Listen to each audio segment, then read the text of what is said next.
Padahal kenaikan gaji yang dimaksud perlu untuk menjaga daya beli dan meningkatkan kesejahteraan para abdi negara. Perhatikan kesejahteraan aparatur sipil negara dan pensiunan ASN dengan konsisten menaikkan gaji pokok sebesar 6-7% setiap tahun. Assalamualaikum warahmatullahi wabarakatuh. Selamat pagi sobat semua, salam sejahtera. Apa kabarnya hari ini sobat? Semoga dalam keadaan sehat ya, dan selalu dilancarkan rezekinya. Amin ya rabbal alamin. Usulan kenaikan gaji PNS pensiunan TNI Polri ini sudah dicanangkan ya semenjak RUU APBN sudah disahkan ya untuk tahun 2023 nanti. Nah, jadi berbagai usulan itu sudah muncul ya, baik dari anggota dewan ataupun yang lainnya.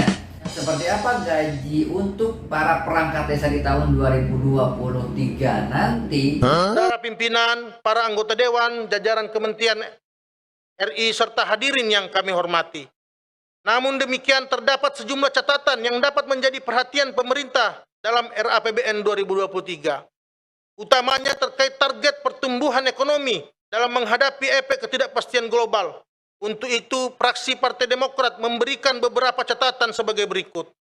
Pemerintah perlu memastikan bahwa rencana belanja tahun depan yang lebih rendah dibandingkan dengan proyeksi belanja negara di tahun ini yang mencapai 3.169 triliun agar difokuskan pada sektor-sektor yang memperkuat fungsi APBN sebagai stimulator kebangkitan ekonomi dengan mengoptimalkan belanja yang bersifat mandatori dan meminimalkan kebocoran dalam pelaksanaan belanja di lapangan. Terkait rencana ataupun keputusan mengenai kenaikan gaji TNI, Polri, dan para perangkat negara lainnya di tahun 2023 masih menjadi tanda tanya. Padahal kenaikan gaji yang dimaksud perlu untuk menjaga daya beli dan meningkatkan kesejahteraan para abdi negara. Jangan pula dilupakan mereka yang bertugas sebagai garda terdepan NKRI di wilayah-wilayah 3T, daerah terluar, terdepan, tertinggal.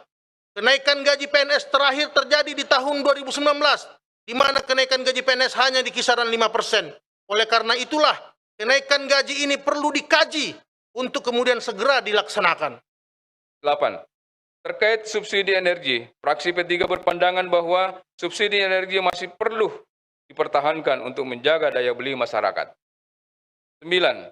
Fraksi P3 mengharapkan pemerintah agar terus memperhatikan kesejahteraan aparatur sipil negara dan pensiunan ASN dengan konsisten menaikkan gaji pokok sebesar 6-7% setiap tahunnya.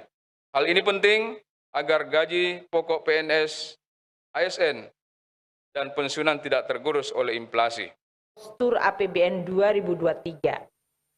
Pendapatan negara mencapai 2.463 yang berasal dari pendapatan perpajakan 2021,2 triliun dan penerimaan negara bukan pajak 441,4 triliun. Seperti yang kita lihat pada tahun ini, salah satu resiko terbesar adalah pada gejolak harga komoditas. Kita akan terus melakukan reformasi di bidang perpajakan. Tata kelola PNBP akan dioptimalkan. Peran PNBP sebagai instrumen regulatori akan diarahkan agar mendorong aktivitas ekonomi dan mendukung dunia usaha. Bila dilihat pada harga komoditas, target pendapatan negara tahun 2023 terlihat optimis.